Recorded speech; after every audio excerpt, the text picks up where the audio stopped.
Dear viewers, although death is unexpected, we still need to know about famous people after their death in order to recognize their contribution to human welfare. And from there, the main goal of my channel is to educate and encourage the new generation. Dear viewers, let's know detailed information about all the famous people who left this world this week.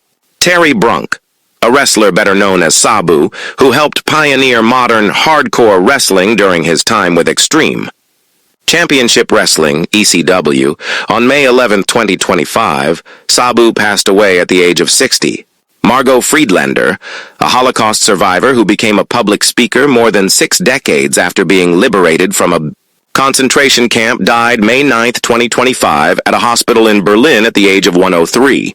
Greg Cannom, 1951-2025, was a renowned American special makeup effects artist whose pioneering work in prosthetics and aging makeup left an indelible mark on the film industry. Greg Cannom passed away on May 9, 2025 at the age of 74. His death marked the end of an era in special makeup effects. John Edwards, singer with the Hall of Fame R&B group The Spinners, died May 11, 2025 at the age of 80 after a period of declining health following a stroke. Let's discuss in detail now. Terry Michael Brunk, known to the world as Sabu, was a pioneering figure in professional wrestling, celebrated for his high-flying, hardcore style that redefined the boundaries of the sport. Born in 1964 in Staten Island, New York, Sabu was steeped in wrestling tradition from an early age. He was the nephew of the legendary Ed the Sheik Farhat, a key influence in his development as a wrestler.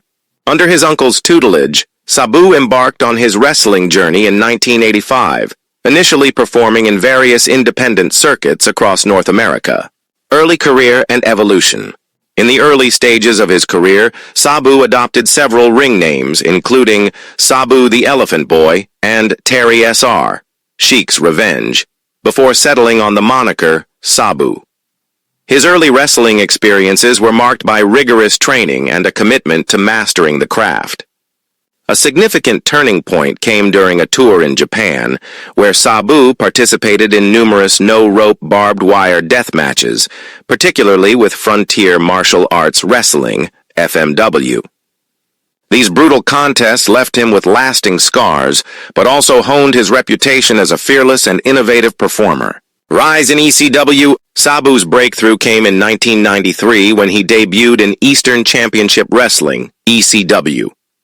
His arrival was marked by a dramatic entrance, often restrained and escorted to the ring, which added to his mystique.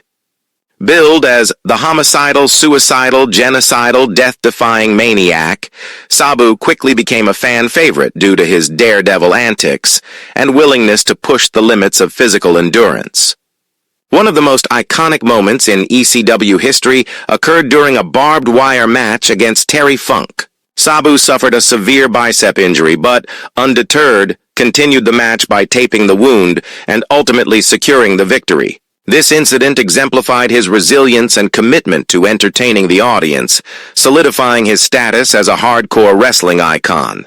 Championships and legacy. Throughout his career, Sabu amassed an impressive array of championships.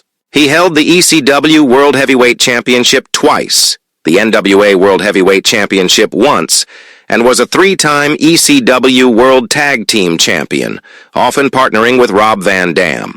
His international accolades include the IWGP Junior Heavyweight Championship in New Japan Pro Wrestling, NJPW, and the WWC Universal Heavyweight Championship in Puerto Rico. These titles reflect his widespread appeal and versatility across various wrestling promotions. Beyond his championship victories, Sabu's influence extended to the very fabric of professional wrestling. He was instrumental in popularizing hardcore wrestling, introducing elements like table spots, barbed wire, and high-risk maneuvers into mainstream wrestling. His innovative approach inspired a generation of wrestlers who sought to emulate his fearless style. Later years and final match. In the latter part of his career, Sabu made appearances in major promotions such as World Wrestling Entertainment, WWE, Total Nonstop Action Wrestling, TNA, and All Elite Wrestling, AEW. Despite his advancing age and the toll of years in the ring, he remained active, participating in various matches and events. His final match took place on April 18, 2025, during Game Changer Wrestling's WrestleMania weekend event in Las Vegas, where he defeated Joey Janela in a hardcore contest. This match was a testament to his enduring passion for the sport and his commitment to delivering memorable performances. Personal life and passing. Sabu's personal life was marked by his dedication to wrestling and his family. He married Hitomi, a Japanese woman, in 1997, and the couple had a ceremony in Tokyo in 1998. They later separated in 2012. Throughout his career, Sabu faced numerous physical challenges, including a significant hip replacement surgery in 2016. Despite these health issues, he remained active in the wrestling community, participating in matches and maintaining a presence at events. On May 11, 2025, Sabu passed away at the age of 60. The cause of death was not immediately disclosed, but his passing marked the end of an era in professional wrestling. Tributes poured in from across the wrestling world, with figures like Rob Van Dam and Mick Foley honoring his contributions to the industry.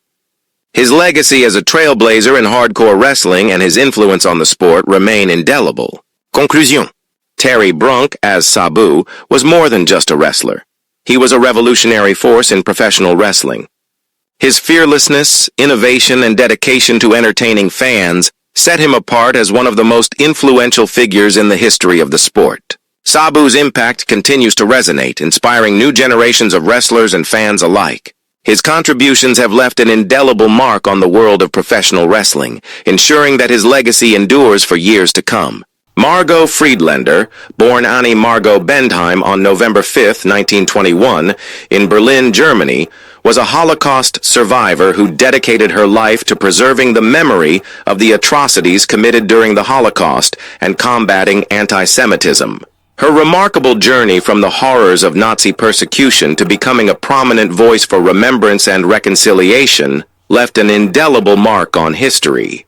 Early life and the rise of Nazi persecution. Margot grew up in the Kreuzberg district of Berlin, where her family owned a button factory that supplied local fashion studios. She trained as a fashion illustrator and worked as a seamstress, aspiring to design clothes. However, the rise of the Nazi regime in 1933 marked the beginning of escalating persecution for Jews in Germany. In 1938, at the age of 17, Margot witnessed the violent pogroms against Jewish shops and synagogues during Kristallnacht. Her mother sought to emigrate, but her father, a war veteran, was reluctant to leave. In January 1943, Margot's mother and brother were deported to Auschwitz, where they were murdered. Margot's father was also killed at Auschwitz. Margot continued to live alone in hiding in Berlin, aided by an underground network of Germans who risked their lives to protect her. She survived by adopting a false identity, including dyeing her hair red and wearing a cross. In April 1944, she was betrayed and arrested by Nazi authorities. Life in Theresienstadt concentration camp. Margot was deported to the Theresienstadt concentration camp, located in present-day Czech Republic, in 1944. There, she met her future husband, Adolf Friedländer, whom she had previously encountered in Berlin at the Jewish Cultural Association. The camp was overcrowded and conditions were harsh, but it served as a transit point for Jews being deported to extermination camps. Margot witnessed the arrival of evacuated inmates from Auschwitz, many of whom were emaciated and near death.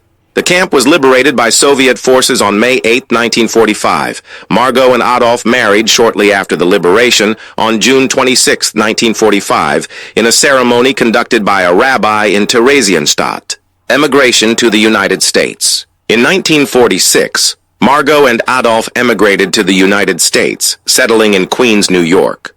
They both found work Margot as a travel agent and seamstress and built a new life. They swore never to return to Germany. After Adolf's death in 1997, Margot began to confront her past. She enrolled in a memoir writing class at the 92nd Street Y in New York City, where she began documenting her experiences during the Holocaust. Her memoir, Try to Make Your Life a Jewish Girl Hiding in Nazi Berlin, was published in 2008 and translated into English in 2014. Return to Berlin and advocacy for Holocaust remembrance. In 2003, Margot agreed to participate in a documentary titled Don't Call It Heimweh, which required her to return to Berlin. During her visit, she was invited by the Berlin Senate to revisit her former home city. This experience led her to decide to move back to Berlin permanently in 2010. She had her German citizenship restored and began speaking at schools and institutions across Germany, sharing her story to educate young people about the Holocaust and the dangers of hatred and intolerance. In recognition of her efforts, Margot received numerous awards and honors, including the Federal Cross of Merit with ribbon in 2011, the Jeanette Wolf Medal in 2021, and an honorary doctorate from Freie Universität Berlin in 2022. In 2014, the Schwarzkopf Foundation established the Margot Friedländer Prize to support young people in their efforts to remember the Holocaust and combat racism and anti-Semitism. Legacy. Margot Friedländer's legacy is a testament to the resilience of the human spirit and the importance of remembering history. Through her personal testimony and advocacy, she ensured that the horrors of the Holocaust would not be forgotten. Her message, side mention, be human, emphasized the need for empathy, understanding, and moral courage in the face of injustice. Margot passed away on May 9, 2025, at the age of 103. Just one day after the 80th anniversary of the end of World War II. Her passing was met with tributes from leaders around the world, who lauded her unwavering commitment to remembrance and reconciliation. Margot Friedländer's life serves as a powerful reminder of the atrocities of the Holocaust and the enduring need to combat anti-Semitism and all forms of hatred. Her dedication to preserving the memory of the past and educating future generations ensures that her story and the stories of those who perished will never be forgotten. Greg Cannom, a legacy of transformative makeup artistry in cinema. Greg Cannom, 1951-2025, was a pioneering American special makeup effects artist whose work redefined character transformation in film. Over a career spanning nearly 5 decades, Cannom's innovative techniques in prosthetics and aging makeup earned him 5 Academy Awards and numerous other accolades. His legacy is marked by a commitment to realism, creativity, and mentorship, leaving an indelible mark on the film industry. Early life and education. Born in 1951, Greg Cannom developed an early interest in art and special effects. He honed his skills at Cypress College, where he studied under the guidance of makeup artist William Tuttle, a pioneer in the field. This foundational training set the stage for Cannom's future contributions to film makeup. Career beginnings. Cannom's professional journey began in the late 1970s with films like The Incredible Melting Man, 1977, and The Howling, 1981. His work on The Howling showcased his talent for creating realistic werewolf transformations, earning him early recognition in the industry.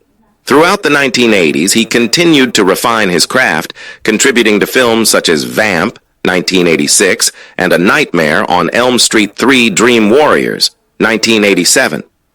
Breakthrough and recognition. The 1990s marked a period of significant achievement for Cannom. His work on Bram Stoker's Dracula, 1992, earned him his first Academy Award for Best Makeup, recognizing his ability to transform Gary Oldman into the iconic Count Dracula. In 1993, he received another Oscar for Mrs. Doubtfire, where he created the memorable transformation of Robin Williams into a Scottish nanny. These accolades cemented Cannom's reputation as a master of character makeup. Mastery in aging makeup. One of Cannom's most notable achievements was his innovative approach to aging makeup.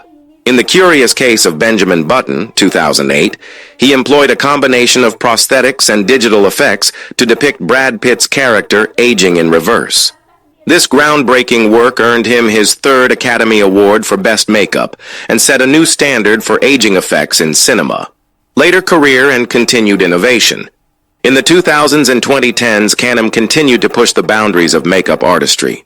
His work on Hannibal, 2001, involved transforming actors into characters with intricate prosthetics, while his contributions to Vice, 2018, showcased his skill in political satire through makeup. Throughout his career, Cannom remained dedicated to exploring new materials and techniques, ensuring his work remained at the forefront of the industry. Awards and honors. Cannom's contributions to film were recognized through numerous awards and honors. In addition to his 5 Academy Awards, he received a Technical Achievement Award from the Academy in 2005.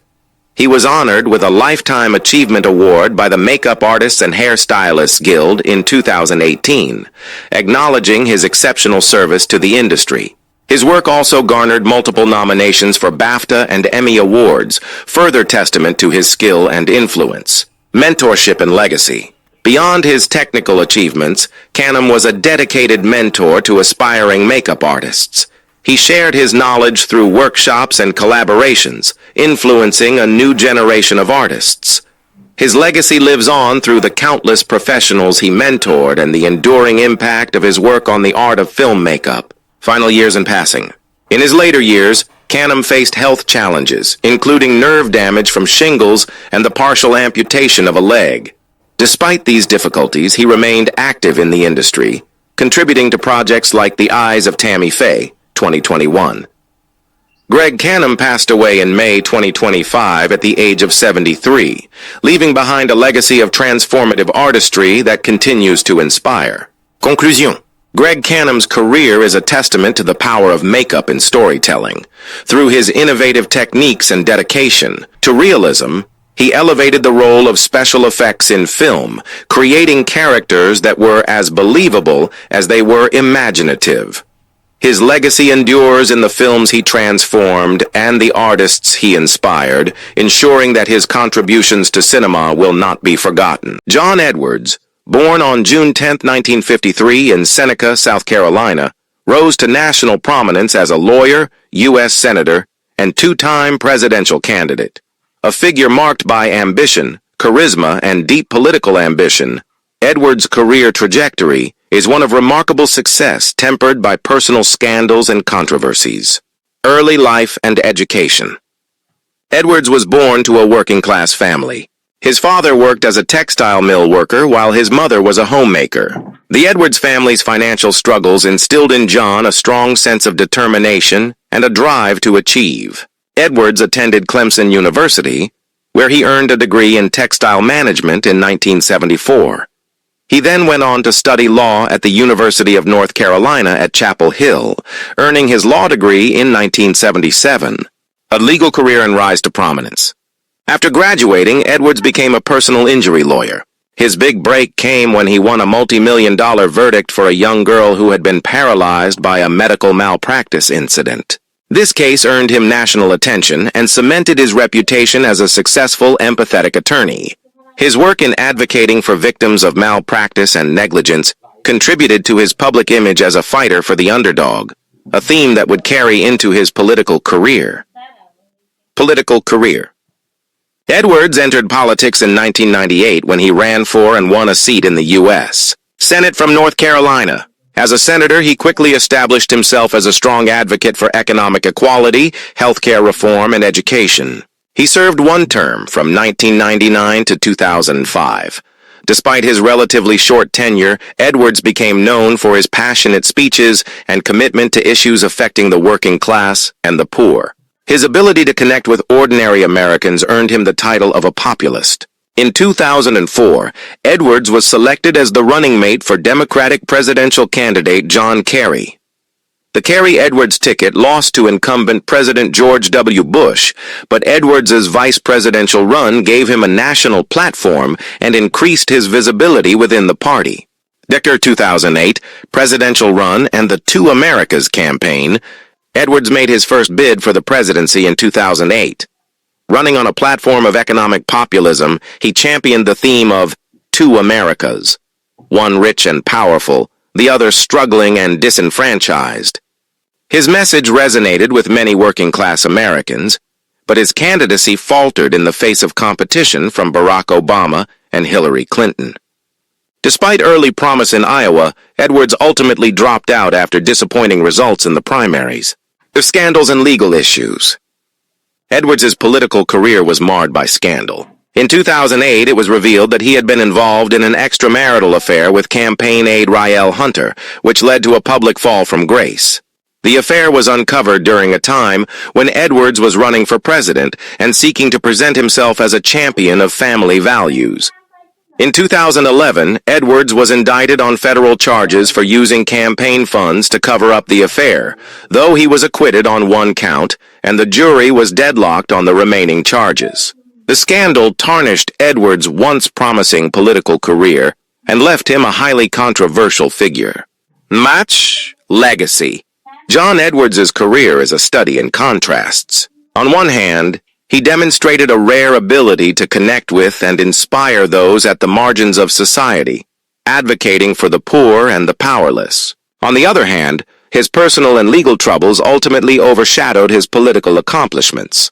Despite these controversies, Edwards remains a complex figure in American politics, one who rose from humble beginnings to national prominence, only to fall from grace under the weight of personal failures.